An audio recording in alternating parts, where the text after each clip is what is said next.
Hello everyone, welcome to the making of the Chocolate C project, where we look at the procedural shaders for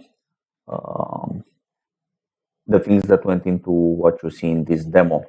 If you want to see how the geometry nodes was built, check out the link in the top right corner, the links in the description, because this video is going to be focused on the materials, and we will look at a little bit at the lighting. So today we will be able to see how you can make something resembling chocolate, as you can see in this demo. And well, let's get started. Before we do, let's get the boring part out of the way. Boring but extremely important. I really like what I'm doing here. I want to improve the quality of the tutorial, so please leave your comments in the description with your suggestions, and I will try to incorporate them to make better tutorials for you. Also important, if this channel is to grow and keep going on, I need your support. So please, if you find the content on this channel valuable, don't hesitate to subscribe, to like the videos, and also it's important if you buy the projects on the gumroad, like the one you see here.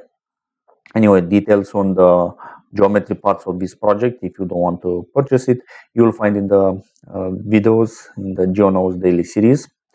You will also get links to those. Here we are going to look, like I said, on the materials, and all the materials are on this material placeholder object. Let me quickly, I think I want to activate the screencast keys. Yep. Okay, and we have, as you can see, 3 materials. So let's look at the chocolate object, meaning this one here. As we can see, we have this morphing data. It's basically from the controls of this project. We have this morphing parameter that we can play with, and the way to get that is you can use a driver, or you can simply plug this to the output, and that's going to give you this attribute. You give it a name, and then you can use that name in the shader, as you can see the same name here. And then using some color ramps to remap the values of that parameter, we can get a different value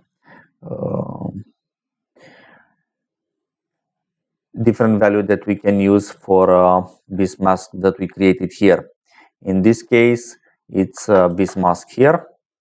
So that will allow us to mix more of one material with another material based on the morphing. So if we are in a different frame of the animation, for example, we are here and we are looking at the chocolate object, we can get more a different distribution than when we have the monkey. So you get something that looks better. That's the entire point of this, to make sure that this combination of colors look good. And speaking about the combination of colors, as you can see, we have a mix node in the base color, and we have a color ramp with some brownish colors and some whitish colors, and these are the colors that you can see here. Let me just click on them so you can see. And the other one looks like this. And then we have for the white 3 colors. The first one looks like this, and the second one is this one, and the third one is this one here. Excellent. As you can see, I played with the alternative colors, but I ended up using those. So the way they are mixed, as you saw, is using this magic texture that looks like this, and pass it through a color ramp that looks like this, and then by just playing with the scale of this magic texture, we can get different results based on the object that we see on screen that is passed by this value here, the morphing effect. This one, as we play with the frames, you can see it's animated, and that's going to give us these values here. I remapped from -10 to 0. We have some values. From 0 to 2, we have different values. This is where the morphing between objects happen. And then after these values pass, we have something else. So this less than compare node, they are meant to make sure that we cancel these values. As you can see, we have them all added. So if the threshold is below 0, that means we will multiply by 1 and get the value of this one. Otherwise, we'll get 0. So we add 0 here. The same here. If we are in this range between 0 and 2, so compared to 1 and give a threshold of 1, so we get this 0. To 1, we get this value. Otherwise, we get 0. So we add 0 here, no influence. And we do the same thing for the last one. We compare if we are between the value of 2 and 3, and otherwise we kind of this is cut this noodle here. Otherwise we get something else.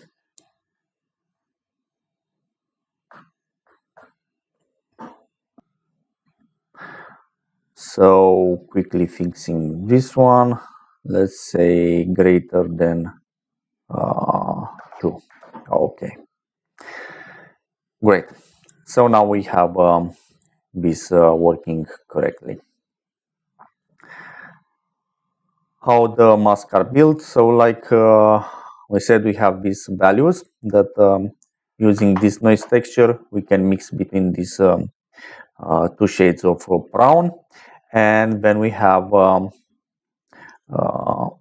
this mask that is controlled again by a noise texture like this. So we can mix between these 3 shades. And that's going to end up with giving us these values, this mix of values. So the way we control the shininess of the object is by playing with the roughness. And the roughness is controlled again by noise texture that is passed through a color ramp with these values. We have a 0.5 for the maximum and a 0.3 for the minimum. That's going to give us some variation in roughness. So this is basically how the material was built. And of course, we have the mapping. I use the object coordinates for this one, and I decrease the scale, so we get this mapping here and the scale of the objects.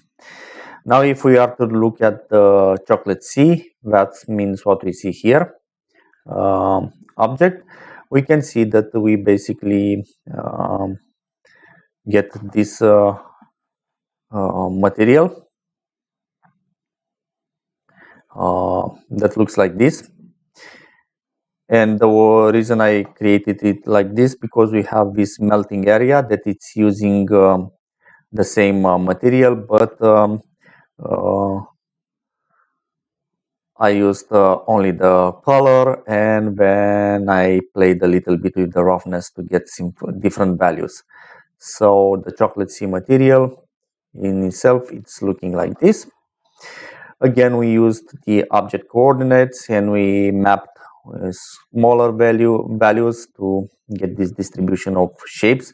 I wanted to get this curling and swirling that goes well with the motion that is done in the geometry nodes to create the impression that this is like dark and white chocolate mixed. And if we look here, we have a mask that it's controlling again these colors. So if we look at these colors, we have more variation. So starting from this part, this looks like this, and then we have this stop that looks like this, and this one, and finally this one. That will be the dark part, and the white part looks like this, starting again from the first one, and the second one, and the third one, like this, and they are mixed based on this mask.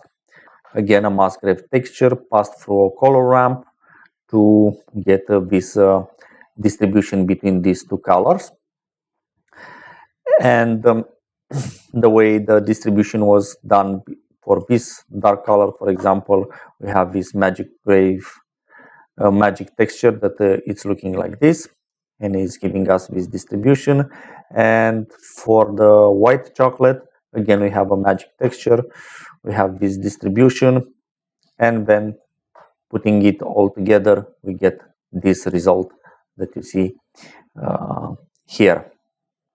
For the roughness, as you can see, we have a noise texture that is looking like this. We have some speckles here with roughness between 0.4 and more shininess coming here with a 0.1.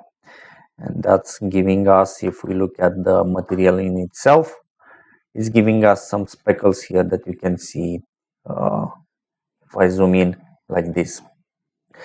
And when this being a group, I outputted the color directly and the roughness directly, so we can use it in the this contact material here, like I showed you earlier.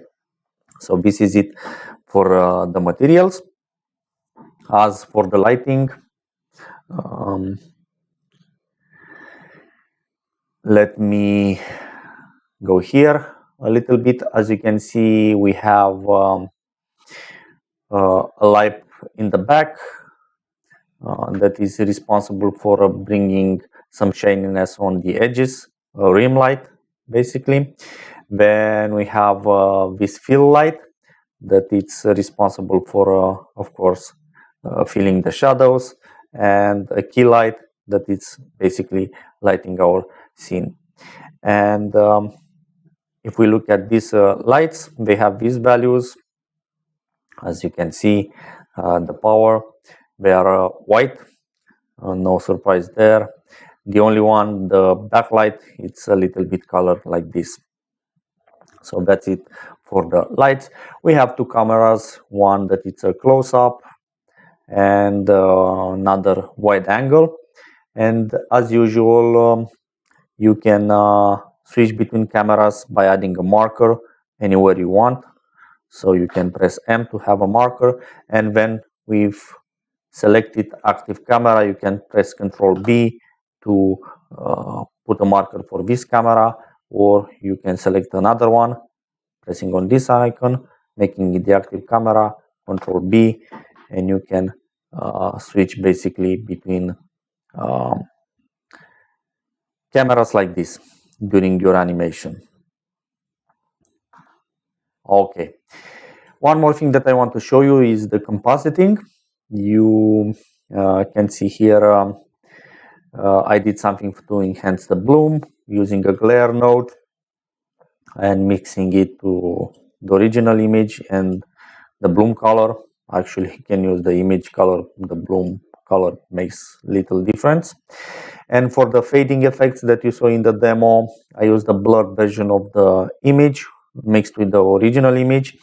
And when I use this preset that I created, you'll find it in the project file. I'm going to show it to you now. It's looking like this. I want to show you because I really hate it when people use presets and then they don't show it, and that's kind of not cool. So this is how this preset looks like, and I reused it for every single transition. You can put the frame where you want the transition and the duration, and it's gonna split it, going half this way and half this way after the frame, like you saw in the preset. And this is all the fade in and outs. And I created also a vignette mask to hide parts of the edges of the frame to give a more focused on the subject. And the vignette was done by decreasing the exposure. So this is it.